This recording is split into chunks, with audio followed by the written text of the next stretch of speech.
திருப்பாடல்கள் 16:5-11 முடிய.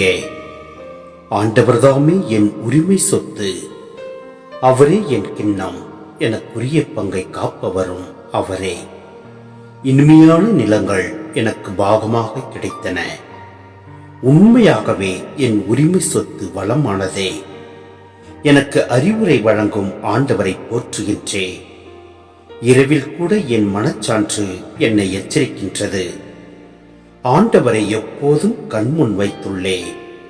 அவர் என் வலப்பக்கம் உள்ளார், எனவே நான் அசைவுறே. என் இதயம் அக்களிக்கின்றது, என் உள்ளம் மகிழ்ந்து துள்ளுகின்றது.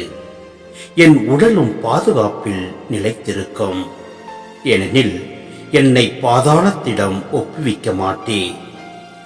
அன்பனை படுகுழியை காண விடமாட்டே. வாழ்வின் வழியை நான் அறிய செய்வேன். முது முன்னிலையில் எனக்கு நிறைவான மகிழ்ச்சி உண்டு. முது வலப்பக்கத்தில் எப்போதும் பேரின்பம் உண்டு.